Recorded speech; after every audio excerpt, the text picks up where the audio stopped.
அருள்மிகு பாம்பன் சுவாமிகளுடைய திருவடிகளை வணங்கிக் கொண்டு அவர் அருள் பெற்ற சுப்பிரமணியதாசர் உள்ளிட்ட அடியார் பெருமக்களாகிய உங்கள் அனைவர் திருவடிகளையும் வணங்கிக் கொண்டு இன்றைய நாள் சிந்தனையை தொடங்குகின்றேன். தொடர்ந்து பாம்பன் சுவாமிகளுடைய தகராலய ரகசியத்தை நாம் இங்கே சிந்தித்து வருகின்றோம். அந்த வகையில் சஷ்டி அனுபவத்திற்கு பிறகு இன்றைய நாள் 2ஆம் காண்டத்தில் 19வது பாடலினுடைய இணைப்பு சிந்தனையோடு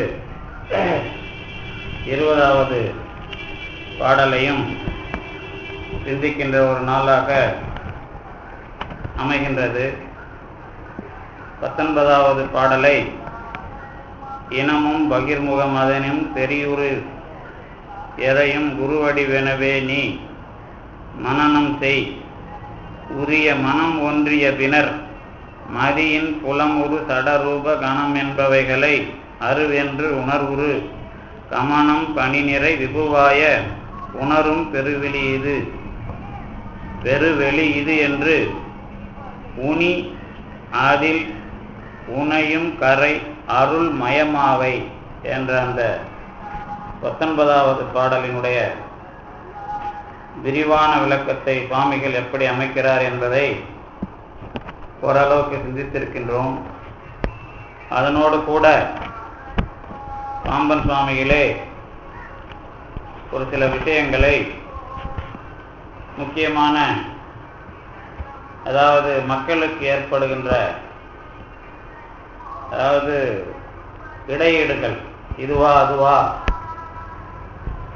எது என்பதாக, அதாவது ஊடாட்டங்கள் அல்லது மனக்கிளேசம் ஏற்படுகின்ற பல நிகழ்ச்சிகளுக்கெல்லாம் பதில் சொல்லுகின்ற வகையிலே சுவாமிகள் அந்த இறுதி பகுதி அமைக்கிறார். அவர் ஒரு இடத்திலே சொல்லுகிறார், 183வது பக்கத்திலே, அதாவது 19வது பாடலுடைய உரையிலே, அதாவது நான் விரிவாக அத்துவிதம் அல்லது சுத்தாத்துவிதம் என்றால் எது என்பதை பற்றி இங்கே பேசியிருக்கிறேன். ஆனால்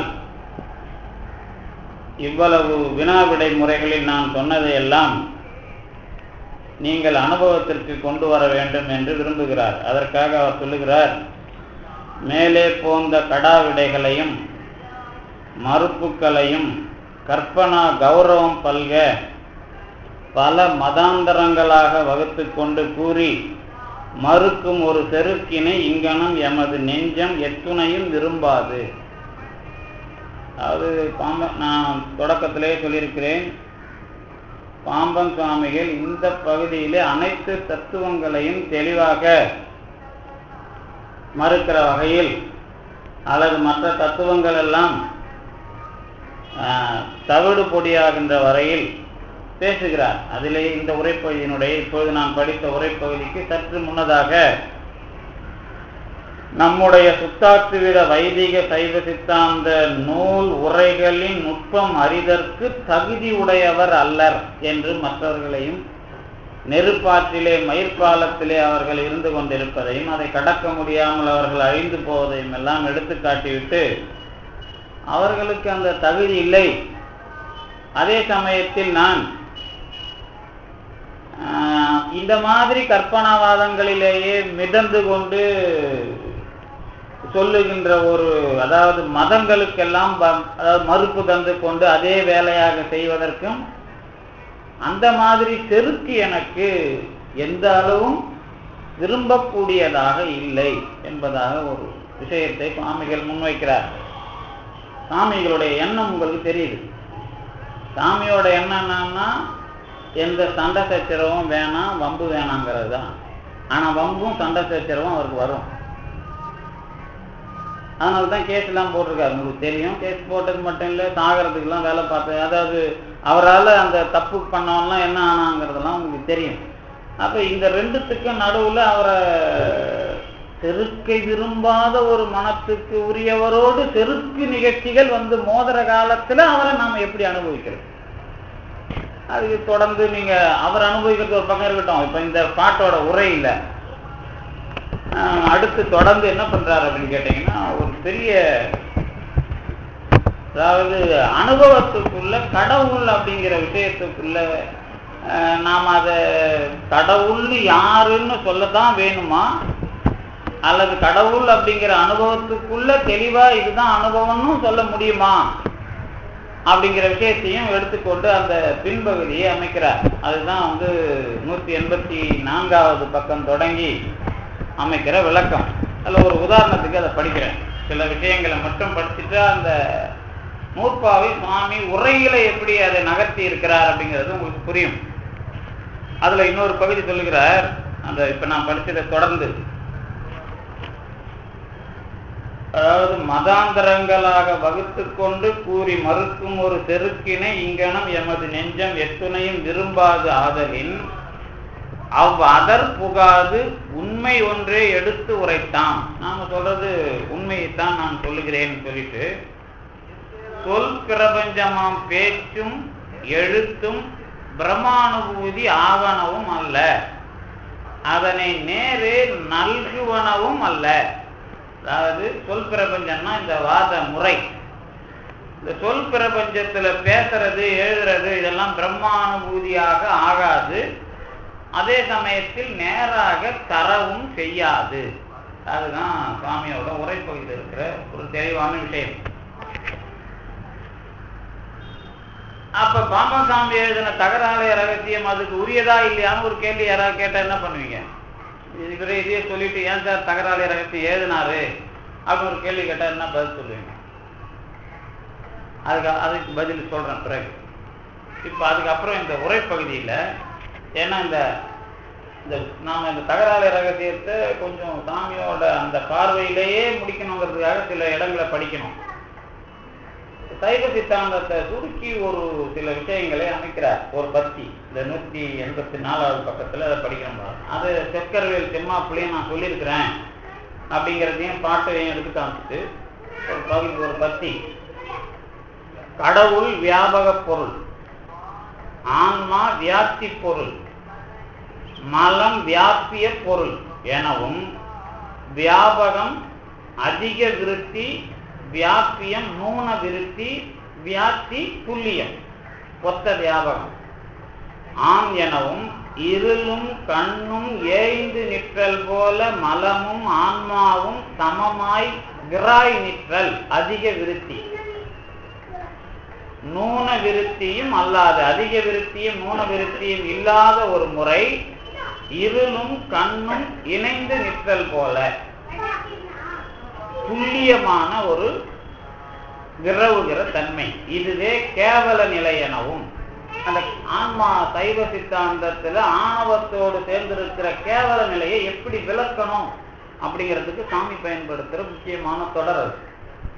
அதுக்கப்புறம் என்ன சொல்றாரு அப்படின்னா, சந்திரன் ஒளி இருளோடு ஏய்ந்து நிற்றல் போல மல இருள் நூனப்பட்ட இடத்து நிகழும் ஆன்ம போதமானது அதனோடு விராய் நிற்றல் சகல நிலை. முதல்ல கேவல நிலையை ஒரு வரி சொல்லிட்டு அதுல ரொம்ப அழகா இருளும் கண்ணும் இணைந்து நிற்பது போல துல்லியமான ஒரு கலப்பு கேவல நிலை. அதுக்கு பிறகு சந்திரன் ஒளியில எந்த அளவுக்கு ஆன்மா வேலை செய்யுமோ, நாம வேலை செய்யறோமோ அந்த மாதிரி ஒரு நிலை சகல நிலை. அதை நூனப்பட்ட விடத்தம்னா தெளிவாகவும் தெரியாது, கொஞ்சம் குறை அதுல இருக்கும். அதுக்கு அடுத்தது சொல்றது, சக்கரவேல் செம்மாப்பில் இதை நான் சொல்லி இருக்கிறேன் அப்படிங்கிறதையும் பாட்டை சாமி எடுத்து காமிச்சிட்டு கடைசியா, சத்தாகிய சிவத்தினை நீங்கா சித்தினை சேர்ந்திடுவதாகலின் அவ் ஆன்ம பாசம் ஆனந்தமயமாய்விடும். இதுதான் சாமி முடிக்கிற முடிவு.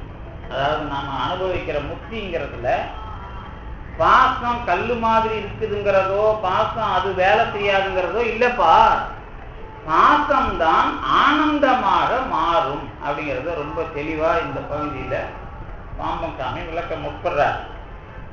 அதுக்காக விரிவாக மேலும் ஒரு 2 பக்கங்களுக்கு குறையாம விரிவுரை அமைக்கிறார். அதுக்கப்புறம் பாம்பன் சாமி என்ன சொல்றாரு அப்படிங்கிறது ஒரு சில விஷயம் சொல்றார். சக்தி என்றது சிவ சித்தினையே, குணத்தினை அடைதல் குணியினை அடைதலாகவும் கூறப்படும். இதுதான் ஆன்மா பாசம் என்பதை சித்து அல்லது சக்தியோடு கலந்து ஆனந்தமாக அனுபவிப்பதற்கு உரிய பொருள் அப்படிங்கிறது தெளிவா எடுத்துக்காட்டுறார். இதுதான் நாம சுத்தாத்வீதங்கிறதுக்குள்ள கடவுள் அனுபவங்கிறதுக்குள்ள என்ன நிலை அப்படிங்கிறத விளக்குற பகுதிகள். இதுக்கப்புறம் ஒரு சில விஷயங்களை பாம்பன் சாமி சொல்றாரு. அது என்ன விஷயம் அப்படின்னு கேட்டீங்கன்னா, இங்கதான் நம்ம அருளாளர்களுடைய மேற்கோள்களை எல்லாம் எடுத்துக்கிறார். பரமே பார்த்திருப்பர் பதார்த்தங்கள் பாரார், அம்மா பொருள் ஒன்றும் அறிந்திரனே. இதெல்லாம் என்ன அப்படின்னு கேட்டா, நீங்க அந்த பொருளோட சேர்ந்த நிலையை சொல்லுவது. இது வரைக்கும் இது. அடுத்தது அத்வித சிதானந்த ஏகாசம் நாம பெறுகிற அனுபவம் அப்படின்னு அதுக்கு ஒரு தொடர் கொடுத்து, அந்தரியாமிக்கு மூர்த்தமாயிருக்கும் ஆன்மாவும் அதன் பாசமும் இருந்த நிலையிலேயே இவ்வாறு ஆயிடும் எண்ணாது பிரிது கூறல் ஐக்கியவாத ஆதி விபரீத பரிபாடையாய் முடியும்.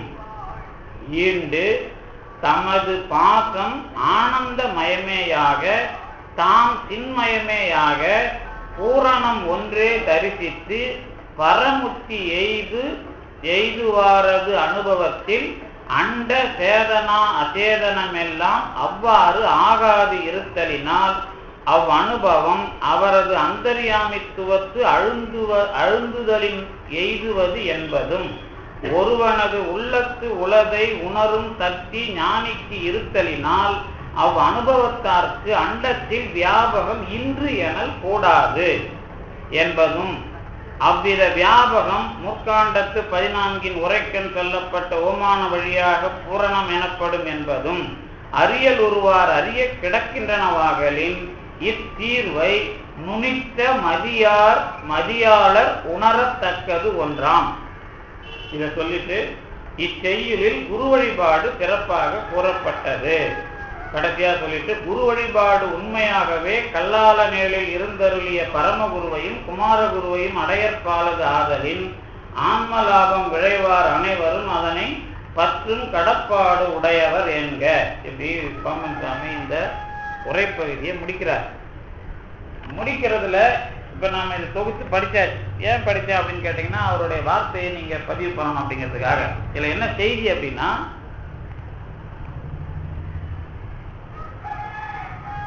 உடம்புக்கு உள்ள இருக்கிற ஆன்மா, அதான் அந்தர்யாமி. உடம்புக்கு உள்ள அந்தர்யாமியாக இருக்கிற ஆன்மா இது இறைவனுக்குள்ள அந்தர்யாமியா மாறும். அவனுக்குள்ள போய் அது நிற்கும். நிக்கிற காலத்துல அந்த ஆன்மாவினுடைய பாசம் இதுவா இருக்கும் அதுவா இருக்குன்னுலாம் சொல்ல தேவையில்லை. அது என்ன பண்ணும்னா, பூரணம் ஒன்றே தரிசித்து பரமுத்தி எய்தும். அதனாலதான் இருந்த இடத்துல இருந்துகிட்டு எங்கேயோ ஒரு ஆள் இருக்கிறாங்கன்னா அவங்க நினைக்கிறதையும் அது தெரிஞ்சிக்கும். இது உங்களுக்குலாம் இது உலகத்துல ஒருவனது உள்ளத்தை உணரும் சக்தி ஞானிக்கு இருக்கிறது என்று நீங்கள் அனுபவிப்பீர்கள். அதுக்கு காரணம் இதுதான் அப்படிங்கிறத ரொம்ப தெளிவா சொல்லி, இந்த முக்தியினுடைய வியாபகத்தன்மையும் சொல்லி இந்த பாட்டுக்குள்ள பாம்பன் சாமி ஒரு நிலைப்பாட்டுக்கு கொண்டு வர்றார். அடுத்து 20வது பாட்டு இருக்குல்ல, இந்த 20வது பாட்டு சொன்ன பிறகு பாம்பன் சாமி என்ன பண்றார் தகராலை ரகசியத்தில் அப்படின்னு கேட்டீங்கன்னா, இந்த 21வது பாடல் தொடங்கி மறுபடியும் சீடனும் குருவும் பேசிக் கொள்ளுகிறார்கள். இது வரைக்கும் நிறுத்திட்டு இது முடிவுக்கு வந்துருச்சு. இதுக்கு பிறகு என்ன பண்ணணும் அப்படின்னா, மூர்த்தி தலம் தீர்த்தம் இதோட விஷயம் என்ன, அதுக்கப்புறம் பஞ்சமா பாதகம் அதனுடைய விவரம் என்ன, இதுல எந்த அளவுக்கு நுட்பம் இருக்கிறது, இதையெல்லாம் அதுல எந்த மாதிரி நாம தப்பிக்க முடியும் அப்படிங்கிறதெல்லாம் விவரமாக தகராலை ரகசியத்துல இனிமே நாட்டு நடப்புல பேச போறார். இது வரைக்கும் நடந்ததெல்லாம் ஆராய்ச்சி, ஞானம், அனுபவம் இதுல இருக்கிற பெரிய விஷயங்கள்லாம் பேசிட்டார். முடிவையும் தெளிவா சொல்லிட்டார். இதுக்கு பிறகு நாட்டு நடப்புல நீங்க எப்படி எதனா எதுக்குள்ள போறீங்க, எப்படி வர்றீங்க, தீர்த்தம், மூர்த்தி, இந்த விஷயங்கள், அதுக்கப்புறம் பஞ்சமா பாதகங்களுக்குள்ள எப்படி அது நம்மளை பிடிச்சிக்குது, நாம எப்படி அதுக்குள்ள இருந்து வெளியே வர்றது அப்படிங்கிற விஷயம் எல்லாம் விரிவாக பேச போகிறார். அதுக்கு முன்னாடி இருக்கிற பாட்டு தான் இந்த 20வது பாட்டு. 20வது பாட்டை இப்ப படிக்கிறோம் பாருங்க. ஒல்லை பசு அருள் புல்லர்க்கு உரு நெறி. ஒல்லை பசு அருள் புல்லர்க்கு உரு நெறி ஊகம் ஈது அளவு அற உளவேனும். எல்லை கருவிகள் உள்ளுக்குள் அயர இதுவே அதி சுலபம் அது ஆகும். சொல்லற்கு அறிய ஓர் சொல்லை தரும் ஒரு சுக தேசிக கர நெறி கான். இங்கு அல்லல் படுபவர் தொல்லை கொடு மரம் அதனால் வரைகுவர் அலைவாரால். என்ன சொல்ல வர்றார் அப்படின்னா, ஒல்லை பசு அருள் புல்லர்க்கு, ஒல்லைனா விரைவாக, பசு அருள் புல்லர்க்கு, பசு என்கிற ஆன்மா அருளை சேருவதற்கு, உரு நெறி தேவையான நெறி, உகம் ஈது அளவு அற உலவேணும். இந்த உலகத்துல எவ்வளவு எண்ணிக்கை இருக்குதோ, உகம்னா உலகம், ஈது அளவு எண்ணிக்கையில இவ்வளவுதான் சொல்ற அளவுக்கு நெறிகள் நிறைய இருக்கு. ஆனால் இருந்தாலும் எல்லை கருவிகள் உள்ளுக்குள் அயர, இந்த நம்மளை கட்டுப்படுத்துகிற இந்த கருவிகள் நமக்குள்ள அடங்குமாறு செய்வதற்கு இதுவே அதி சுலபம். எது? நான் சொன்ன இந்த தகராலய ரகசியத்தில் சொல்லுகிற இந்த முறைதான் மிகவும் சுலபமானது. சொல்லற்கு அறிய ஓர் சொல்லை தரும் ஒரு சுகதேசிக கரநெறி. கரநெறினா சின்முத்திரையால பெருமான் காட்டின அந்த நெறிதான் சொல்லுவதற்கு அருமையான சொல்லை சொல்லுகின்ற ஒரு சுகத்தை தருகின்ற ஒரு தேசிகனின் அடையாளம் என்று சொல்லிவிட்டு, இங்கு அல்லல் படுபவர் தொல்லை கொடு மரம் அதனால் வரைகுவர் அலைவாரால். இந்த உலகத்துல துன்பத்திலே இருக்கின்றவர்களுடைய துன்பங்கள் எல்லாம் நீங்குவதற்கு, அதுவும் பழமையான துன்பம் நீங்குவதற்கு இவர்கள் வேறு வழியில் அலையாமல் இந்த வழியில் வந்தால்தான் உங்களுக்கு அந்த விடுதலை அல்லது பிறப்பு நீக்கம் அமையும். இதுதான் பாடலுடைய ஒரு பொதுவான கருத்து. இதுக்கு பாம்பன் சாமிகள் ஒரு ஒரு ஒரு ஒரு சுருக்கமான உரையை தான் அமைத்திருக்கிறார். இருந்தாலும் பாம்பன் சாமிகள் இந்த சிவஞான தீபத்துக்குள்ள சில விஷயங்களை உங்களுக்கு சொல்லியிருக்கிறார். உங்களுக்கு சிவஞான தீபம் படிக்கிறவங்களுக்கு தெரியும். அதுல ஒரு சில பகுதி உங்களுக்கு சொல்லணும்னு ஆசைப்படுறேன். அதுல தான் இப்போ சக்தியிலேயே நான் அதை படிச்சப்ப உங்களுக்கு சொல்லியிருப்பேன். இந்த ஞானாசிரியரை அடுப்பதற்கு நான் ஏன் சொல்றேன் அப்படின்னா, உடம்புல நரைத்திரையை போல காமாதி சித்த விருத்திகள் என்ன ஆகாது, நரைத்திரை அடையாது. நமக்கு நரைத்திரை வந்தாலும் காமம் முதலான ஆசைகளுக்கு நரைத்திரை வராது. அதனால நாம என்ன பண்ணணும், இன்ன நேரம் இப்பதான் நாம இனிமேதான் கடவுளை போய் அடையலாம், இதுக்கு மேல வழிபாடெல்லாம் பார்த்துக்கலாம்னு ஒரு காலத்தை ஒதுக்கி வைக்காம, மரணம் எப்ப வரும் தெரியாது இல்ல, அந்த மாதிரி உடனே எப்ப வந்தாலும் வந்துடும். அதனால நீ டைம் நீ போடாத, உடனே எப்ப வாய்ப்பு கிடைக்குதோ உடனே போய் இந்த நெறிக்கு வர தயாராகு அப்படிங்கிறத பாம்பன் சாமி சொல்லி, அதுக்கு திருஞான சம்பந்தருடைய வார்த்தையை எடுத்துக்காட்டுறார். திருஞான சம்பந்தருடைய பாடல் கோடிகா அப்படிங்கிற இடத்துல பாடின பாடல், இன்று நன்று நாளை நன்று என்று நின்ற விச்சையால் பொன்றுகின்ற வாழ்க்கையை போக விட்டு போதுமின், மின்தயங்கு சோதியான் வெண்மதி விரி புனல் கொன்றை புண்ணு சென்னியான் கோடிகாவு சேர்மினே. இன்னைக்கு நல்லது நாளைக்கு நல்லதுன்னு அப்படிலாம் நீங்க தள்ளி போட்டுக்கிட்டு வேலை பார்க்க தேவையில்ல. இந்த அழிந்து கொண்டிருக்கின்ற வாழ்க்கையை அதை போக விடணும். நீங்க எதை அழிகிறத போக விடணும் அப்படின்னா அழியாம இருக்கிறதுக்கு உடனடியாக நீங்கள் சென்றால்தான் அதற்கு வாய்ப்பு அப்படின்னு திருஞான சம்பந்தர் சொல்லுகிற அந்த பாடலை எடுத்து காட்டிட்டு பாம்பன் சாமி அதுக்கப்புறம் முடிவா ஒரு விஷயம் சொல்றார். இதெல்லாம் 5வது அந்த இயல்ல, பிரான பந்தன ஹடயோக சித்தியாலும் ஈஸ்வர பக்தியாலும் பல சிற சித்திகள் உண்டாம். அதாவது ஹடயோகம் என்று சொல்லப்படுகிற அந்த பிராணாயாமம் முதலான அந்த யோக மார்க்கத்திலே, அப்புறம் ஈஸ்வர பக்தி, இதனாலும் பலவித சித்திகள் வரும். ஆனால் அவை ஆன்ம லாப ஞானிக்கு வேண்டும் என்பது இன்று. ஆன்ம லாபத்தை தேடுகிற ஒரு ஞானிக்கு அவ்வளவுதான் தேவையில்லை அப்படின்னு ரொம்ப தெளிவா அதில் முடிக்கிறார். இப்போ என்ன, இப்போ நமக்கு என்ன இதுக்குள்ள என்னென்ன விசாரம் அப்படின்னு கேட்டீங்கன்னா, இப்போ நமக்கு எல்லாம் தெரியும். இப்போ வந்து பெருமானிட்ட வந்து அனுபவிச்சு அதில் வாங்கி அதில் வளர்ந்து போகிறது. இப்போ பாம்பன் சாமி கூட இப்போ கொஞ்ச நேரத்துக்கு முன்னாடி நான் படித்து காமிச்சினேன். இந்த சொற்பொழிவுலாம் வந்து வாதம் பண்ணி எனக்கு கடவுளை சொல்லணும்னா எனக்கு ஆசை இல்லை, அதில் வந்து ஒரு செருக்கு இருக்குது அப்படின்னு சொல்கிற அதே பாம்பன் சாமி குமாரசாமியம் படித்தவங்களுக்குலாம் தெரியும். ஸ்ரீமத் குமாரசாமியம் பாம்பன் சாமியுடைய நூலுக்குள்ள இறுதி பகுதி மணிமஞ்சரி உங்களுக்கு தெரியும். மணிமஞ்சரி தான் 21வது தலைப்பில் இது வந்து இந்த நிறைவா சாமி பாடுறது. அதில் ஒரு பாட்டு எனக்கு இந்த சுந்தரர் பாட்டு ஞாபகம் வரும் அடிக்கடி. வெறுத்தேன் மனை வாழ்க்கையை விட்டொழிந்தேன் விளங்கும் குழைக்காதுடைய வேதியனேன்னு அவர் பாடியிருப்பார்.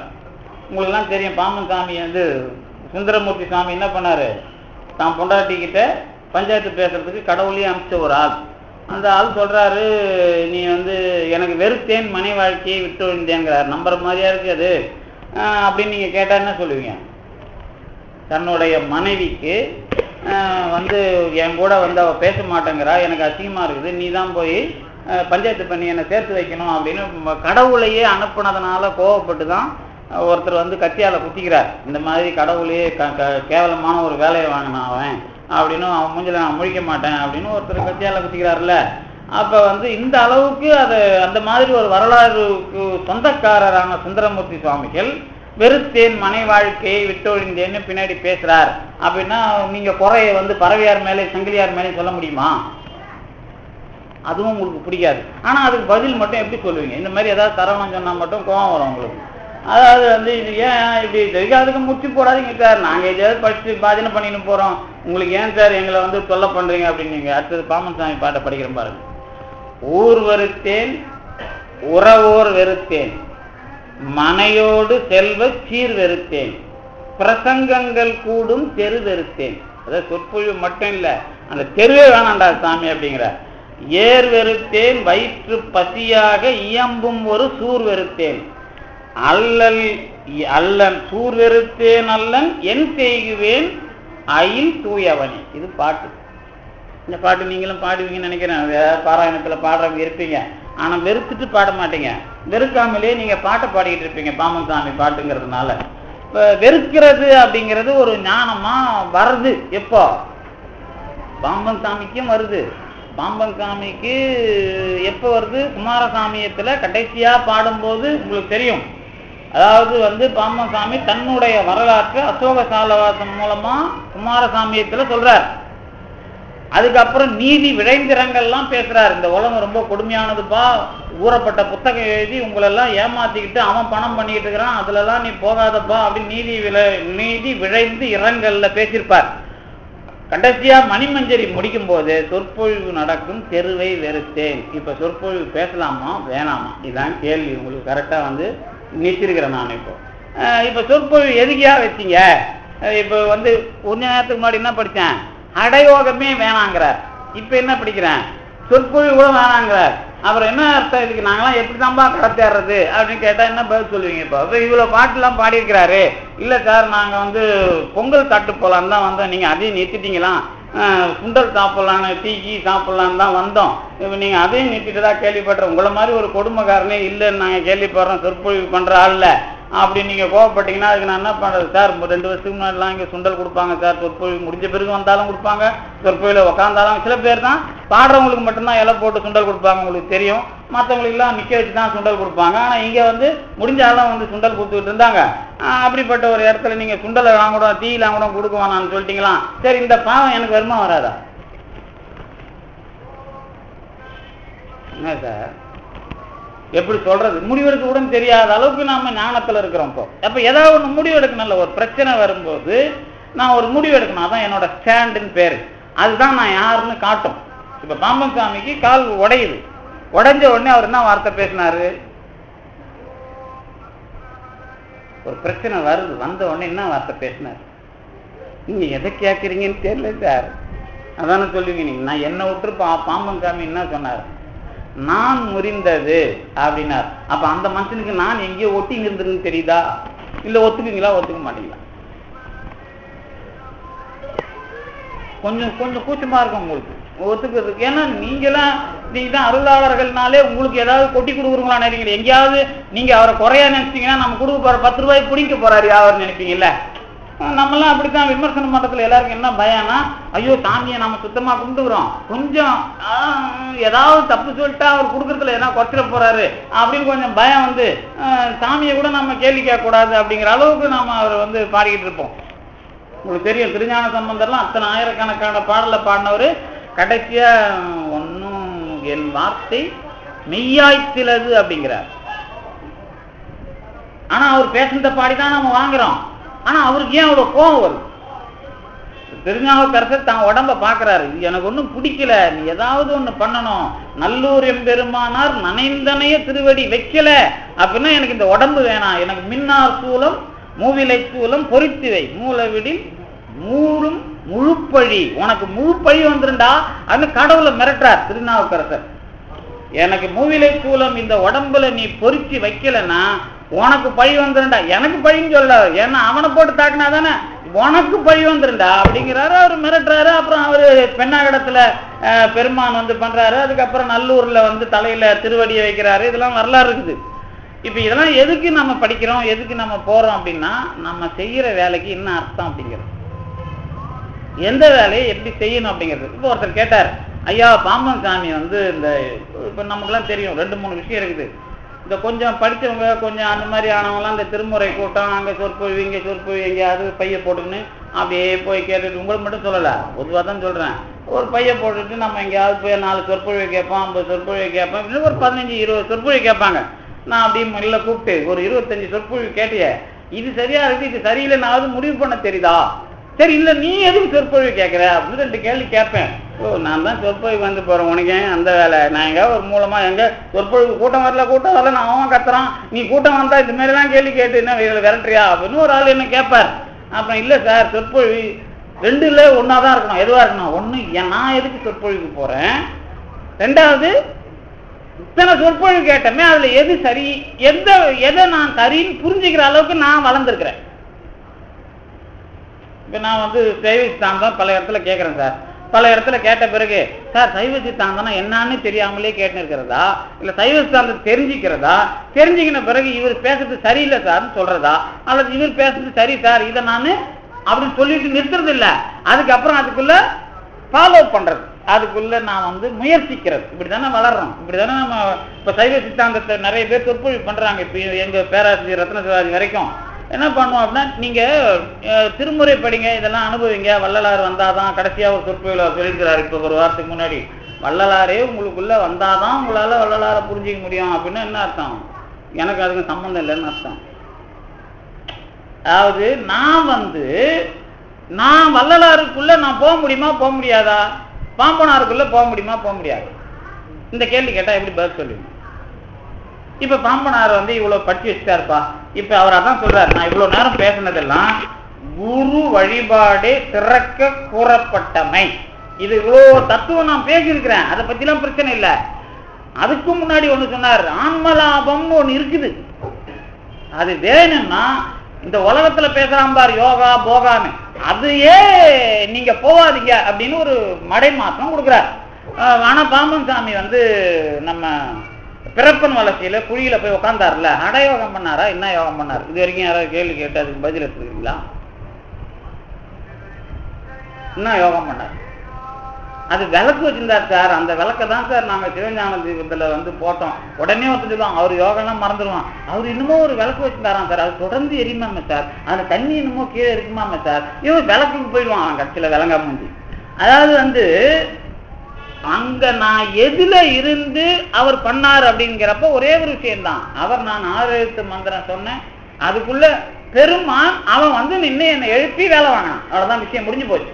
இதுக்குள்ள நான் உட்காந்து நான் வாசி எடுக்கிறேன், நான் போசி எடுக்கிறேன்னா அது இப்ப நிறைய பேர் இந்த படிக்காதவன் படித்தவன், இந்த படிக்கிறவன்லாம் கொஞ்ச நேரத்துக்கு முன்னாடி சொன்னல, இந்த சொற்பொழிவுனீங்கன்னா அலையிறது, இந்த மாதிரி கேட்கறது, இது ஒரு கூட்டம் இருக்கும்.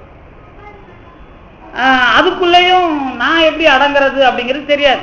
நான் எப்படி அடங்குறதுன்னா, நான் என்ன கேட்கணும், எனக்கு எது, நான் எதுல வளரணும் அப்படின்னு இருக்காது கடைசி வரைக்கும். அது மாதிரி வந்துட்டா தான் வளர்ந்துருவானே, இது ஒரு கட்டம். இது இல்லாதவங்க கொஞ்சம் பேர் இருக்கிறான், படிச்ச இந்த படிக்காமலும் படிச்சும் கொஞ்சம் மாதிரி குழப்பி ஏதாவது வாழணும் அப்படின்னு நினைக்கிறாரு கொஞ்சம் பேர். இந்த எங்கேயாவது யோகா கக்கறாது, அது இந்த வாசி யோகம்னு ஒரு பேர்ல நிறைய பிசினஸ் நடந்துட்டு இருக்குது. அதுல சில பேர் போவான். சரி, நாம வாசினா என்னன்னு முதல்ல கேட்போம். வாசினா ஒன்றும் இல்லை, இந்த வலதுகளை நாசிய எழுப்புறது, அது எங்க இருக்குன்னா இடது மூக்கு வழியா ஓடும் அப்படின்னு நம்ம ஒரு பொதுவாக ஒரு விஷயத்த சொல்லிட்டு, அப்புறம் கொஞ்சம் விவரமா குண்டலியை எழுப்புறதுன்னுவாங்க, கொஞ்சம் அதிகமா போய் அதுக்கப்புறம் வந்து உங்க என்னது சரி எழுப்புங்க, நாங்க வேணாங்கல்ல. இப்ப நீங்கெல்லாம் குடும்ப நடத்தின்னு தானே இருக்கிறீங்க, வாசி எழுப்புறதுக்குன்னு கூட்டம் கூட்டமா ஒரு 500 100 இல்ல சும்மா செலவு பண்ணாம காசு இல்லாம கூட போய் உட்காருங்க, வேணாம்ல. பொண்டாட்டி வேணாம் புள்ள வேணாம் முடிவுபட்டு தான் நாங்க போய் உட்காரணும். வாசின்னு நீ போனாலே உனக்கு என்ன போயிடுச்சு, ஊர்ல பொண்டாட்டி வச்சுங்கிற புள்ள வச்சுங்கிற, உனக்கு எதுவும் நீ விட தெரியல. அப்புறம் வாசிக்கு இலக்கணமே அதான், நீ அங்க போன பிறகு அதை எழுப்பிட்டு நீ இங்க பொண்டாட்டி புள்ள கிட்ட வரணும், அப்புறம் நான் ஊர் சொத்தை ஏமாத்தணும் அப்படின்னு அதுக்கு வந்தா என்ன அர்த்தம்? முதல்ல உன் கேரக்டருக்குள்ள எதை நிறுத்திட்டு நீ அங்க போன, அப்ப எதுக்கு போன அப்புறம் கேட்டா என்ன சொல்லுவான், எதுக்கு போன, ஏதோ வாசி எழுப்புறாங்கன்னு போனேன் சார், அது இன்னும் எழுந்திருக்குதான், எதுக்கியா போன, முத்தி அடைகிறதுக்கு நோக்கத்துல போனியா இல்ல கடவுளை அனுபவிக்கிறதுன்னு போனேன், எழுப்புனதே எதுக்குன்னு தெரியாது, ஏன் எழுப்ப போறான்னு தெரியாது, எழுப்புறதுக்கு எப்படி போறதுன்னு தெரியாது. சரி, இப்ப காமசாமி அதை பத்தி அவர் எப்படி பேசுறாரு படிக்கிறேன் பாருங்க. புறவர இயல், அந்த 6வது இயல், அதான் அவர் பேசுறாரு பாருங்க. புறவு மார்க்க ஞானம் பொன்னில் பதித்த ரத்தினம் ஒக்கும், இல்லற மார்க்க ஞானம் இரும்பில் பதித்த ரத்தினம் ஒக்கும். ஒரு ஜீவனுக்கு துறவு நிலை மறுபிறப்பாய் எண்ணப்படுகிறது என்று மாதவாச்சாரியர் என்னும் தவமுடையாருக்கு ஸ்ரீதேவியார் சொல்லி அருளியது. கண்ணுறப்படுதலின் அது என்னன்னு சொல்ல வர, தான் அனுபவிக்க என்று தேடிய அனைத்தும் தன்னை விட்டு நீங்க சாவானை போல துறவியும் ஆகின்றன. மருத்துவர்னா யார் தெரியல, துவிதாதித்தம் பேசினவர், அதாவது ராமானுஜருக்கு மேல துவிதாதித்தம். மருத்துவர் ஒரு மிகப்பெரிய அறிவாளி, துவிதம் பேசினதுல அவருக்கு அவரு ஸ்ரீதேவி வாக்கு சொல்றார், அதை படிக்கிறார் பாருங்க. தான் அனுபவிக்க என்று தேடிய அனைத்தும் தன்னை விட்டு நீங்க சாவானை போல துறவியும் ஆகின்றன. என்ன புரிஞ்சுது? இல்ல என்னை செத்துட்டவனை விட்டு எல்லாம் எப்படி நீங்குதோ அந்த மாதிரி அவன் துறவு நிலையை அடைஞ்சா அவன் தான் பொன்னில் பதித்த ரத்தினம். அதுக்கு அடுத்தது படிக்கிறேன் பாருங்க. அவன் பற்றுடையான் அல்லன் எனும் பொருள் பயக்கின்றதென்றோ, அதை சொல்லிட்டு துறவணைந்தோன் இதயம் ஒன்றையே நாடும் மனோலயமாம், இல் அணைந்தோன் இதயம் பல பல நாடும் மனோலயம் ஆகாது. துறவுல வர்றவங்க செத்துட்டவன் அளவுக்கு எல்லாத்தையும் விட்டுட்டா மனோலயம் வரும். இல்லறத்துல இருக்கிறவன் மனோலயங்கிறதே என்னன்னு தெரியாது, பல பல தேவை அவனை வந்து மோதும். இதுக்குதான் முடிவெடுத்தாரு நம்ம திருப்பூர் சிதம்பர சாமி, இல்லறத்து ஞானி அல்ல இயற்கை துறவி அல்ல. எனக்கு தெரிஞ்சு வரலாற்றுல 2 பேர், இல்லறத்து ஞானினா சுந்தரமூர்த்தி சுவாமிகள் தான், இயற்கை துறவினா திருஞான சம்பந்தர் தான்.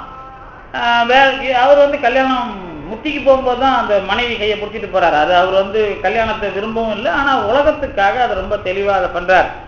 எதுக்கு இதை நான் சொல்ல வரேன் அப்படின்னு கேட்டீங்கன்னா, இந்த பாட்டுக்குள்ள உலகத்துல எத்தனை விதமா எண்ணிக்கை இருக்கோ, எண்ணிக்கைன்னா லட்சம் மில்லியன்லாம் சொல்றீங்கல்ல, அத்தனை அளவுக்கு உங்களை ஏமாத்துறதுக்கு நெறியல் இருக்குதுங்கிறார். இதுல கடைசியா வந்து நிக்கிறது எதுன்னு கேட்டீங்கன்னா இந்த யோகம்.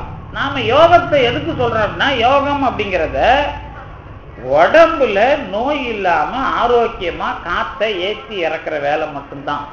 பிராணனை எழுப்புறது அப்படின்னா, உங்களுக்கு நம்ம ஒரு தடவை இங்க ஒரு நீண்ட சொற்பொழிவு பண்ணியிருக்கிறோம், ஆனந்த மாலையா ஆனந்த முகில். அதுக்குள்ள பாம்பன் சாமி இந்த யோகத்துக்குள்ள எந்தெந்த மாற்றம் எங்கெங்க வரும் அப்படிங்கறதெல்லாம், ஆமா ஆனந்த கழிப்பு, அதெல்லாம் தெளிவா அவரு சொல்லியிருக்கிறார். இந்த தெளிவா சொன்னத ஏன் அவர் சொல்றாரு? ஆனந்த கழிப்புக்குள்ள இத்தனை கடிகையில இத்தனை வேலைய இந்த மாதிரி காத்தை இங்க கொண்டு போனீங்கன்னா இந்த சித்தி கிடைக்கும், இங்க எங்க இப்படி வாழலாம் அப்படிங்கறதான் தெளிவா பட்டியல் கொடுக்குறாரு அந்த ஆனந்த கழிப்புக்குள்ள. ஆனா கடைசியா என்ன பண்ணுவாரு, இதோட இது சரியா போயிடும், நீ கடவுள்கிட்ட வந்து ஆன்ம லாபத்துக்குள்ள அது வராது, உனக்கு மறுபடியும் பிறப்பு லாபத்துலதான் அது கொண்டு போய் நிறுத்தும் அப்படின்னு சொல்றது. இப்ப அதுதான் இந்த நாம போற பாதையில இது எதுக்கு அப்படிங்கிறத நீங்க தெளிவா கேள்வி கேட்டு பாக்கி யோகத்துக்கு போவேன்னு சொல்ல, நீ என்ன தகுதிக்கு போற, அது போனா எதுக்கு போகணும், இதான் கேள்வி. அதுக்கு ஏதாவது பதில் இருக்குதா? நீ இதுதான் பெருசு அதுதான் பெருசுங்க. நாங்க தான் சொல்றோமே, உலகத்துல பாக்கி யோகம் எதுக்கு போறேன்னா தான் அக்கு பஞ்சர் இருந்து ஆயுத பஞ்சர் வரைக்கும் எல்லாமே உங்க உடம்ப காப்பாத்துறதுக்கு தானே. ஆயுத பஞ்சர்னா ஆப்ரேஷன் பண்றது, வந்து நீங்க சும்மா தொட்டு குண்டூசியால தொடரத்துல இருந்து கத்தியால வெட்டி எடுக்கிற வரைக்கும் உங்களுக்கு வந்து உடம்ப காப்பாத்துற வேலை தானே தவிர ஆன்ம லாபம் அப்படிங்கிறதுக்குள்ள அது எதுவுமே வராது. அது எப்படி நீங்க போனாலும் சரி, அது எந்த கலையில போனாலும் சரி. ஏன் இதை நான் சொல்ல வரேன்னு கேட்டீங்கன்னா, திருஞான சம்பந்தர் எங்கேயும் உட்காந்து யோகம் அந்த வாக்கியெல்லாம் எழுப்பல, பாம்பன் சாமியை வாசி எழுப்பல. நீங்க பாம்பன் சாமியை படிக்கும் போதே தெளிவா படிக்கணும். பிறப்பன் வலசையில அது கூட அவருக்கு கோபம் வந்தது. என்ன கோபம் வந்ததுன்னா, பெருமான் கேட்டுட்டு நம்மளை கோபப்படுத்துறான். இது யாருக்கு வரும்? ஒரு அப்பாவுக்கும் பிள்ளைக்கும் கோபம் எப்போ வரும்? அந்த மாதிரி ஒரு கோபம் வருது. அவர் இந்த கேட்டுட்டு நீ வந்து இந்த விஷயம்லாம் பண்ற, அப்ப நீ என்ன வந்து நான் உன்னை அனுபவிக்கணும்னு முடிவு பண்ணிட்டேன். எனக்கு 6 எழுத்து மந்திரம் தெளிவா தெரியும். மந்திரத்தை சொல்லிக்கிட்டு நான் தூங்காம என்னை வருத்திக்கினா தெளிவா நீ வரப்போற, நான் நல்லவன், நீ வரத்தானே போற, நான் கெட்டவன் இருந்தா நீ விட்டுட்டு போற, நான் நல்லவன், எனக்கு ஒண்ணு நல்லா தெரியுது, நான் பாட்டு எழுதிக்கிறேன், நான் உன்னை பத்தி தான் பாட்டு எழுதிக்கிறேன், உங்ககிட்ட தான் சொன்னேன், அது தப்பா இருந்தா ஏன் வரப்போகுது? அது இப்ப நீங்க ஒண்ணும் இல்லை, இப்ப 20வது பாட்டே படிக்கிறேன், அது நீங்க படிச்சு பாருங்க. அந்த அந்த வார்த்தையை எழுத்த இந்த அளவுக்கு கொஞ்சம் கூட இடைவெளி இல்லாம செருக முடியும் அப்படின்னா அது பாம்பன் சாமி தான். ஒரு வார்த்தைக்கு இன்னொரு வார்த்தையை பிரிக்கும் போதே, அதாவது தொல்லை கொடு மரம் அதனால் வரைகுவர் அலைவாரால், அதுக்குள்ள ஒரு கேப்பும் இருக்காது.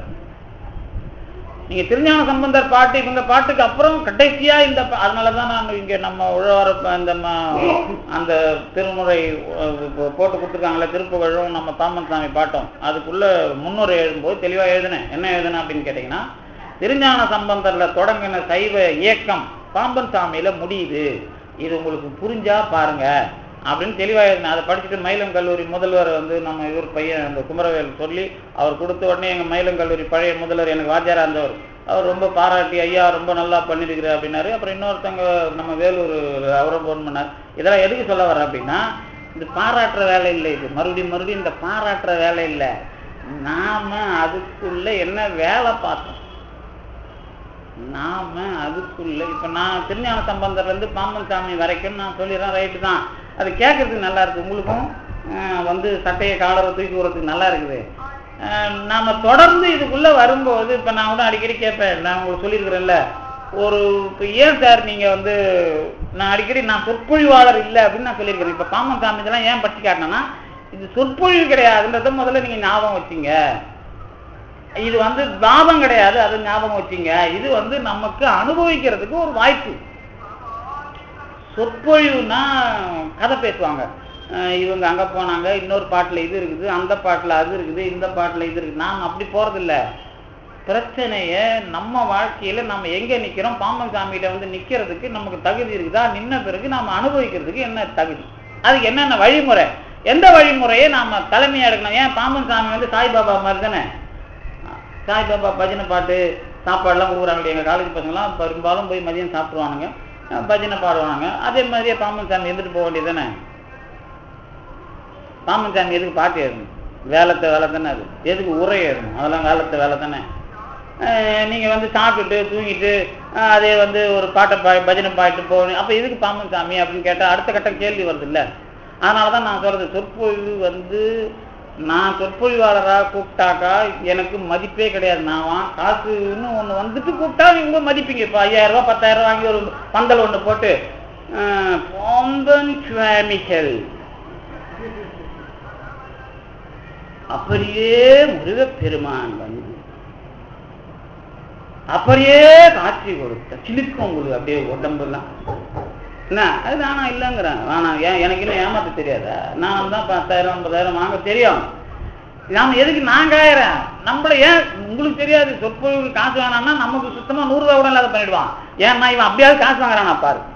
கடவுள் போய் ஒரு கிரிமினல் அவன். அதாவது அவன் வந்து நம்மளையும் டெஸ்ட் பண்ணுவான், உங்களையும் டெஸ்ட் பண்ணுவான். உங்களுக்கு தெரியாது. நமக்கு நம்ம இதை வெளியே சொல்ல முடியாதுல்ல. நமக்கு 10 ரூபாய் பிச்சை எடுக்கிற நிலைமைக்கு வச்சிருப்பான். நீ காசு வாங்குறானா இல்லையா பாரு. இந்த பையன் வாங்குறானா இல்லையா பாரு. அவன் வந்து குட்டி கிளறுவான். அதாவது வெந்த புண்ணுல வேல் சொருவதுன்னா கடவுள் தான். அதை கூட வேல் சொருவனான்னு ஏன் எழுதணும்னா அது முருகப்பெருமான் ரொம்ப சொருவான். ஏன்னா அது ஆயுதம் இல்லையா, அவன் ஆயுதம் இல்லையா அது. அப்ப அவன் சொருவுறது நம்ம விட்டு ஆட்டுறது. அதாவது அது வந்து அந்த புண்ணை விட்டு உங்களுக்கு தெரியுமா? நான்லாம் வந்து எனக்கு ஒரு மறு நல்ல தொடையில இருந்தது. எங்க பாத்தியார் ரத்தனசுவாரி பசங்களாம் அலறுவாங்க, என்ன அந்த மனுஷன் அதை நல்லா கட்டிட்டு தினம் இருக்கும் போட்டு சுட்டு கிளறியே அதை ஆத்துவேன் நான். ஏன்னா நமக்கு வலி எந்த அளவுக்கு தாங்குதுன்னு பாக்குறது. எதுக்கு சொல்ல வரேன் அப்படின்னு கேட்டீங்கன்னா, கடவுள் கிளறது நமக்கு எப்படி தெரியும்? கடவுள் இருக்கிறாருங்கிறது எப்படி தெரியும்? சும்மா எதுக்கு வந்த வெட்டி வேலையா? அதுக்குள்ள இப்ப நான் பல தடவை சொன்னேன், எதை எப்ப அந்த ஆளுங்க அடங்க மாட்டானுங்க, மைக்க அந்த பாட்டை அவனுங்களுக்கும் வந்து மண்டையில ஏறல. இங்க என்ன நடக்குது அங்க என்ன நடக்குதுன்னு அவனுங்களுக்குன்னு தெரியல. சரி, அவனுங்களை திருத்த முடியாதா? நாம எப்படி திருந்துறது? இல்ல அதை எப்படி கேட்கறது? அதை எப்படி பொதுவு கொண்டு வர்றது? இல்ல நாம ஒரு எக்ஸ்ட்ரா ஒரு ஸ்பீக்கரை வச்சு அவன் மண்டையை காலி பண்றது, இல்ல அதுக்கப்புறம் அவன் என்ன பண்றான் பாக்குறது. இதெல்லாம் ஏன் வருதுன்னா, ஏதோ நம்ம பொழப்புக்கு சொற்பொழிவு பண்ணிட்டு போவோம் சார். அது எதுக்கு சார்? அப்படிதான் அந்த நேற்று திருவாரூர்ல சொல்லிட்டேன், இந்த பொழப்புக்கு சொற்பொழிவுலாம் எனக்கு வேணாம். இனிமே மாசத்துல ஒரே ஒரு நாள் பாம்பன் சாமியோட பரிபூரணந்த போதை மட்டும்தான் பேசுவேன். 4 நாள் சொற்பொழிவு 5 நாள் சொற்பொழிவு இனிமே எனக்கு வேணாயா அப்படின்னு நேற்று சொல்லிட்டாங்க மைக்கிலேயே. ஏன்னா சூடு சொரணம் இல்லாத சொற்பொழிவு பண்ணக்கூடாது, கேட்கிறவன் பித்தலாட்டம் பண்ணக்கூடாது. நம்ம கிட்ட நல்லவன் மாதிரி பேசிட்டு அடுத்த நிமிஷம் அவனே அதுக்கு உள்ள வரலன்னா நான் எதுக்கு பேசணும்? நான் தான் சொல்றேன், காசு வாங்கி சொற்பொழிவு பண்ற விஷயம் வந்துட்டா அதோட விலை வேற. அதுக்கு விலை உங்களால கொடுக்க முடியாது. ஏன்னா என் சொற்பொழிவோட வேல்யூ எனக்கு தெரியும். ஏன்னா என் சொற்பொழிவு அப்புறம் நான் வந்து அந்த மாதிரி வந்துட்டா நான் வாதம் பண்ண ஆரம்பிச்சிருவேன். அப்பதான் நமக்கு திமிர் வந்துடும். என்னன்னா இதுக்குள்ள யார் வர்றாங்க பார்ப்போம், யார் எங்க தப்பு பண்ணிக்கிறாங்க பார்ப்போம் அப்படின்னா நம்ம வாதம் பண்ண ஆரம்பிச்சிருவோம். அது வேற. ஏன் நான் அனுபவத்தை சொல்றேன்னு கேட்டீங்கன்னா, இப்ப பாம்பன் சாமி இங்க வந்த பிறகு நமக்கு கத்துக் கொடுக்குறாரு. நான் அதான் சொல்றேன், இங்க தகராறு ரகசியம் பண்றதுக்கு முன்னாடி நாம பேசின சைவ சித்தாந்தம் வேறன்னா கொள்கை ரொம்ப தெளிவா இருக்கும். எல்லாம் கேட்கறவங்க அவரு அப்ப ரொம்ப நல்லா பேசினார்ப்பா, இப்ப பேசுறதாம்பா நமக்கு கொஞ்சம் மண்டை காயுதும்பா. ஏன்னா சொற்பொழிவா பேசினா அதுக்கு அவனுக்கு சம்பளம் இல்லை. ஆனோ கண்மம் நாயே, ஆனோ கண்மம் நாயே அப்படின்ட்டு போயினே இருப்பான். அதுக்கும் உனக்கு என்ன சம்பந்தம்? நீ மாயையில் இருக்கிறியா? உனக்கு எது இப்ப நடவடிக்கையில என்ன பிரச்சனை? அதுக்குள்ள கடவுள் எது, அதுக்குள்ள எதுன்னு சொல்றப்ப அரிக்குது, சொரியுது, அதுக்கப்புறம் மண்டகாயுது, அதுக்கப்புறம் என் மேல கோவம். திருந்தியா? சரியா? பாம்பனாருக்கு இவ்வளவு மரியாதை கொடுக்குறா, வாரியாரை கொண்டா நாங்க சேர்த்து பாம்பனாரை கீழே குப்பை தொட்டில போடுறியா? அசிங்கியா? வாரியாரை சேர்க்காதையா? பாம்பனார் கூட நான் அவன்கிட்ட நான் எத்தனை தடவை சொல்றது? திருந்தலன்னா அது வந்து இப்ப அவங்கள மட்டும் இல்ல, நாம கேள்வி கேட்கறேன்னா நமக்கு என்ன தகுதி? இப்ப நான் இதுக்கு என்ன முக்கியத்துவம் கொடுக்குறேன்? இப்ப நான் இதுல வந்து சொற்பொழிவு வந்து ஏதோ ஒரு போது இந்த ஆளு பேசினாருன்னா கொஞ்ச நாள் கூட்டம் வருதியா அப்படின்னு மெயின்டைன் பண்றதா, இல்ல வந்து சொற்பொழிவு நீங்க கேட்கறாங்கன்றதுக்காக நான் வச்சுக்கிறதா? அதனாலதான் நம்ம அடியார்கள்லாம் முதல்ல என்ன பண்ணாங்க, நான் தொடக்கத்துல சொற்பொழிவு பண்ணும்போது எதிரில் கேள்வி கேட்கறவங்களாம் கேட்டாங்க, அப்புறம் ஏதோ கேட்டாங்க, அதெல்லாம் போச்சு. அதுக்கப்புறம் ஏதோ காசு கொடுத்தாங்க, அது எனக்கு வேணாம்பா, சுண்டல் வாங்கி கொடுன்னா அதுவும் போச்சு, டீலாம் வாங்கி கொடுக்காதுன்னா அதுவும் போச்சு. நான் வேணாம் காசு வேணாம்னு சொன்னா இது பெருந்தன்மையில இல்ல. நாம சொல்றது எதுக்குங்கிறத அடுத்தவங்க புரிஞ்சுக்கணுங்கிறது. இப்ப நம்மள கூட்டத்தை கூட்டுற வேலை இல்லை, நமக்கு இருக்கிற கூட்டம் ஒழுங்கான கூட்டம். என் பொண்டாட்டி எனக்கு ஒழுங்கா இருக்கிறாளா, என் பிள்ளை எனக்கு ஒழுங்கா இருக்கிறாளா தெரியாம நான் எப்படி சம்பாதிக்கிறேன்?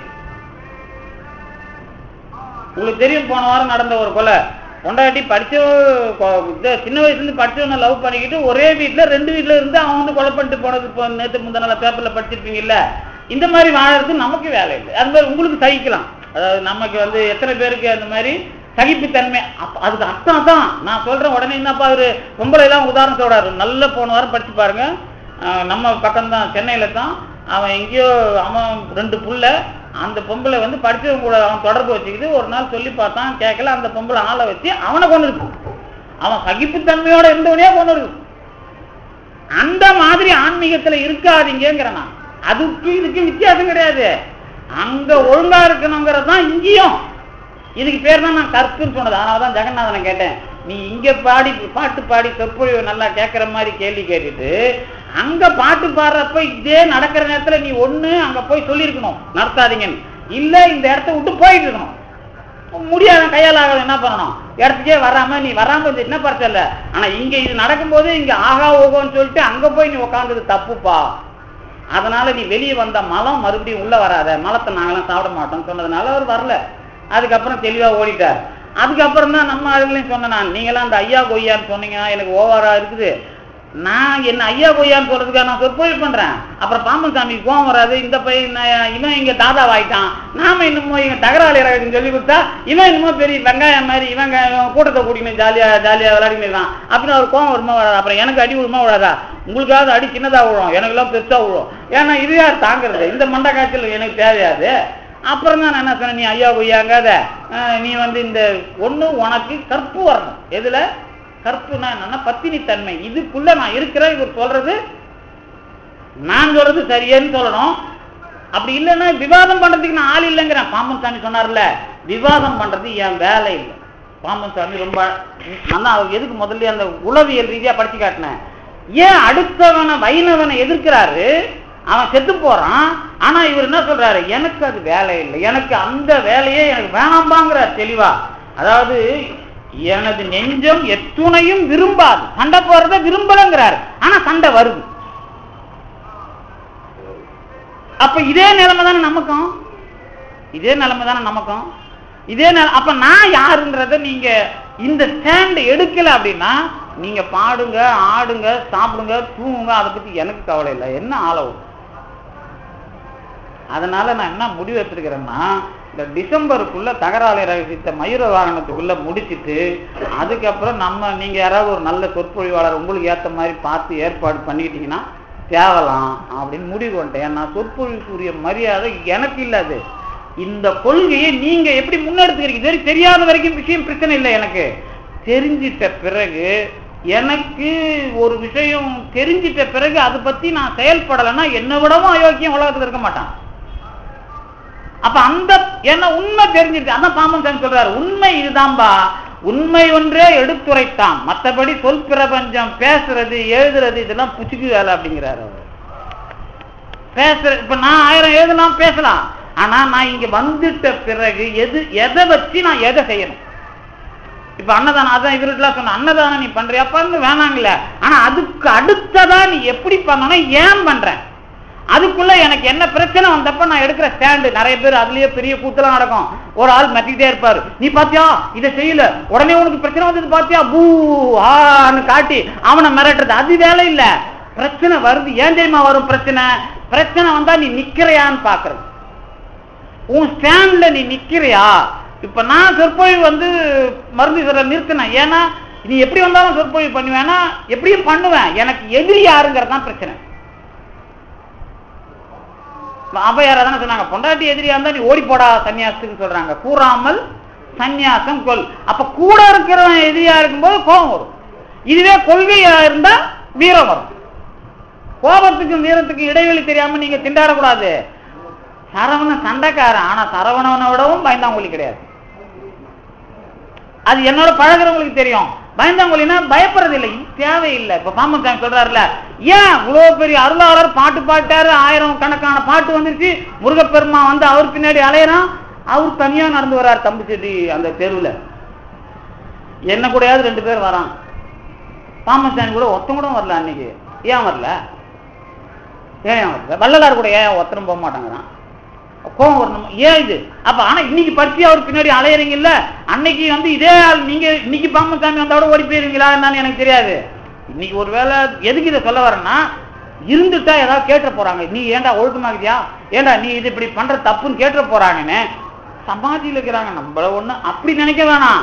போன வாரோட ஒரு செய்தி, ஒரு நண்பர் இங்க வந்திருக்காரான்னு தெரியல, அவருக்கு கீழ் வீட்டுக்கும் சம்பந்தமே இல்லை.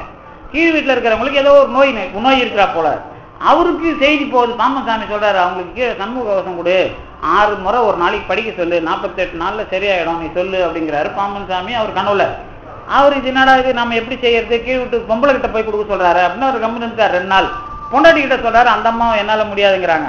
ஆனா 2 நாள் கழிச்சு இவங்க சண்முக கவசம் எடுத்துன்னு போறாங்க. அப்ப அவங்க எதிர வராங்க, அவங்க சொல்றாங்க 2 நாளா நான் சண்முக கவசம் தேடிங்கிறேன், எனக்கு கிடைக்குமான்ட்டு. அப்ப இது என்ன வேலை? நான் சொல்றது இந்த வாரத்து நியூஸ், இந்த வாரத்து நிகழ்ச்சி அம்பத்தூர் பக்கம். இது எதுக்கு இதை சொல்ல வரேன் அப்படின்னு கேட்டீங்கன்னா, ஏதோ நீங்க பாம்பன் சாமி சமாதியா இருக்கிறதுனால அவர் எதிரில் கேட்கலன்னு நினைக்கலாம். இன்னைக்கு வேணா நீங்க ஆமை மாதிரி இருக்கலாம். ஆமைன்னா என்ன? ஆமை நான் அடிக்கடி சொல்ற ஒரு ஆமை ஒண்ணு, உங்களுக்கு ஆமைன்னு சொன்னா நான் சொல்ற ஆமை ஞாபகம் வரணும். திருநாவுக்கரசர் தான் அந்த ஆமையை சொல்றாரு. தழல் ஏறி மடுத்த நீரில் திளைத்து நின்று ஆடும் ஆமை போல் தெளிவில்லாதே. வாழ்க்கையில நாம தெளிவில்லாம எப்படி இருக்கிறேன்னு கேட்டீங்கன்னா, நெருப்பை மூட்டி வச்சு ஆமைய போட்டுவாங்க சாப்பிட்றதுக்கு, கறி செய்யறதுக்கு. இந்த ஆமை என்ன பண்ணும்னா, கொஞ்சம் எதமா சூடு ஏறின உடனே ஜாலியா விளையாடும். ஆனா கொஞ்ச நேரம் கழிச்சா செத்து போக போகுது. நாம எப்படி இருக்கிறோம்னா, இந்த உலகத்துல தழல் ஏறி அதாவது நெருப்பு மூட்டின அந்த இளஞ்சூட்டுல குதிக்கிற ஆமை மாதிரி ஏமாத்திட்டு இருக்கிற சாமியை அப்படிங்கிறது தான் உண்மை. கொள்கை வரணும். நீ எவர்பா கேட்டிருக்கணும், நானே கத்தி நானே சண்டை போட்டு, நீ இங்க சொற்பொழி நடக்குது உனக்கு தெரியும், நீ இன்னும் இங்க பாட்டு வைக்கிற. அப்போ நீ மட்டும் என்ன இங்க அவ்வளவு பெரிய ஆள், நீ அனாமத்து நானும் அனாமத்து, நீ என்னடா இங்க உனக்கு கொம்பு கம்பு நம்ம கேட்கறதுக்கு பொறுப்பு இல்லை. சரி நாம அது கேட்கல பரவாயில்ல, ஒரு எக்ஸ்ட்ராவாவது அந்த தொல்லை நமக்கு வராத மாதிரி வேற மாதிரி பண்ணணும். அப்ப அதுக்கப்புறம் நான் இதுக்கு முக்கியத்துவம், இந்த சாமியோட சொற்பொழிவை எதுக்காக இங்க பண்றோம், இதுக்கு என்ன மாதிரி எனக்கு சொற்பொழிக்கு முக்கியத்துவம். எனக்கு காசும் தேவை, எனக்கு பட்டும் தேவை, எனக்கு கூட ஆளும் தேவை, தோளும் தேவை. இந்த பாம்பன் சாமியோட அந்த நிகழ்ச்சியை மக்கள் அதுக்குள்ள ஏத்துக்கிற பற்பம், அந்த சூழ்நிலையை நாம உண்டாகணும். அப்பதான் நம்ம தொண்டு, திருநாவுக்கரசர் உழவாரப்படை தொண்டு சுத்தம் மட்டும் பண்ணல, ஒரு கோயிலை மூடி வச்சிடறான் சமண பழையாறை தென்தளி, அதுக்கு உண்ணாவிரதம் இருந்து அந்த கோயிலை மீட்கிறார். அப்ப உழவாரத்தின் மூலமா பெரிய வெற்றி அடைய முடியுங்கிறது திருநாவுக்கரசர். அப்ப அதுலதான் நான் எதுக்கு எடுக்கிறேன் அப்படிங்கிற அந்த அழுத்தம் வேணும். இது ஏதோ ஒரு விஷயம் நடக்குது, இது ஏதோ ஒரு விஷயம் நடக்குதுன்னா அவனும் அப்படித்தான் பண்ணுவான். ஏன்னா அவனுக்கு தெரியும் நீங்க இதை பத்தி மதிக்கல அப்படின்னு. நீங்க மதிக்கிறீங்கன்னு தெரிஞ்சாதான் அவனுக்கு பயம் வரும். அதுதான் இப்போ நான் அதே கேள்வி கேட்பேன், வாரியாருக்கு எதுக்குடா கோயில்ல செலவு வைப்பீங்க, பாம்பனாரை மறந்துட்டீங்களடா கேட்போமா இல்லையா? அப்புறம் எப்படி பாம்பனார் வாரியார் ஒரு வியாபாரி, எனக்கு நல்லா தெரியும். அவர் ஏதோ 4 கோயிலுக்கு கும்பாபிஷேகம் வந்து ஊர்ல இருக்கிற கொள்ளக்காரங்கெல்லாம் பணத்தை வாங்கி கும்பாபிஷேகம் பண்ணாரு. அதனால கோயிலுங்கெல்லாம் விளங்கிச்சா விளங்கலையான்னு எனக்கு தெரியல. கோயில் விளங்கினாலே நல்லவங்கிட்ட பணம் வாங்கி நீங்க பண்ணணும். பெரும்பாலும் நிறைய இடத்துல எங்க கடன் வாங்கி நீங்க பண்றீங்கன்னு எனக்கு தெரியாது. இப்ப அந்த மாதிரி வேலை இங்க இல்ல. நாம இதுக்குள்ள அழுத்தம் இருந்தாதான் கோவம். அழுத்தம் எதுல வரும்? ஞானத்துல வரும். ஞானம் எதுல இருக்குது? அதுக்குதான் பாம்பன் சாமி 6666 எம்.ஆர். ராதாசு 6666 போகக்கூடாது. 6666 பாட்டை ஏன் பாடணும்? அப்புறம் அதுக்கு ஏன் உரை எழுதணும்? அது என்ன வெட்டி வேலையா? அப்புறம் பாம்பன் சாமின்னா அப்புறம் அதுக்கு மட்டும்தான் வந்தாரு, அது மட்டும்தானா வேலை? அப்ப அதுக்குள்ள நாங்க நிக்கிறது அப்படின்னா எனக்கு இருக்கிற பொறுப்பு அது. நீங்க யார ஒன்னாலும் அதை பத்தி கவலை இல்லை, எனக்கு அதை பத்தி கவலை இல்லை. நான் பாம்பன் காமிக்கலன்னா எழுதிட்டு போறேன், அவ்வளவுதான். இங்க பேசலன்னா எழுத போறேன், அவ்வளவுதான். எழுதுறதுக்கு அவர் ஒரு புரிய வைக்கிறார். இந்த இடத்துல உட்கார வச்சு இப்படி பேசுப்பா, இப்படி உனக்கு புரியும், இங்க இடத்துல அவர் அருள் விளங்குது, நல்லா தெரியுது. அதை நீங்க பயன்படுத்திக்கலன்னா அப்புறம் பீடை தான் வரும். அதுல ஒன்றும் நீங்க உங்களுக்கு தெரியும், எந்த அனுபவத்திலேயும் கொஞ்சம் நம்ம தூய்மையானவர்கள் கிடையாது, தூய்மையை நோக்கி பயணப்பட வேண்டும். அப்படி இல்லைன்னா அது அதனாலதான் மருந்தி சொல்றதுல தெளிவா சொல்லிட்டேன். நம்ம கூட பேசிக்கிட்டு நாம சொற்பொழிவு பேசணும்னு சொன்னவனே அப்படியே மாத்தி பேசுறான். அதிர்ச்சியா இருக்குமா இல்லையா? ஐயோ நம்மள ஆள விடு, பெருமான் இங்க ஒரு விஷயத்தை இப்படி வர வச்சானா, சொற்பொழிவே நமக்கு வேணாண்டான்னு தெளிவா சொன்னேன். நாம இனிமே பாம்பன் சாமிக்காக மட்டும் ஒரு நாள் வரும், ஆனா உங்க மருந்தீஸ்வரர் மண்டபத்தை இவங்களுக்காக வர மாட்டேன்னு தெளிவா சொன்னேன். எதுக்கு இதை சொல்ல வரனா, இதே ஒரு 2000 ரூபாய் போகுது இல்ல, இது எதுக்கு நமக்கு ஏதாவது செலவு வரும் இல்லை நினைச்சா என்ன ஆகும்? அப்படி பார்த்தா அந்த சொற்பொழிவு முறையே வேற. அதாவது சொற்பொழிவு காசு வாங்கிட்டா ஏற்பாடு பலமா இருக்கும், காசு வாங்கலாம் அப்ப கேவலமா? அப்ப அதுக்கு அப்ப இவ்வளவு பெரிய ஞானம் உங்களுக்கு கேவலமா போகுதா? இவ்வளவு பெரிய உழைப்பு கேவலமா போகுதா? இவ்வளவு பெரிய வரலாறு பாம்பன் சாமியோட வரலாறு கேவலமா போகுதா? அப்புறம் எதுக்கு இதெல்லாம் சொல்லுங்க பாப்போம். அதனாலதான் இது வரைக்கும் பாம்பன் சாமியோட தகராறு ரகசியம் முடிஞ்சிருச்சு. இதுக்கு மேல வர்றது பெரிய பிரச்சனை. கொலகாரனை பத்தி பேச போறாரு, கொலகாரனை பத்தி பேச போறாரு, பொம்பளை ஆசைப்புச்சனை பத்தி பேச போறாரு. அப்ப நான் இன்னும் ஒழுங்கா பேசணுமா இல்லையா? அப்ப சண்டைக்கு வருவானா இல்லையா? புறம்போக்கு தானே உலகத்துல அதிகம். அப்புறம் நமக்கு அப்ப நாம தெளிவா பேசணும். தெளிவா இந்த சமூகத்துக்கு பாம்பன் சாமி முறையில வாங்கப்பா, கடவுளை அனுபவிக்கலாம்னு சொல்லணும். ஏன்னா எனக்கு சின்னவர் அப்படி பண்ணியிருக்கிறார்.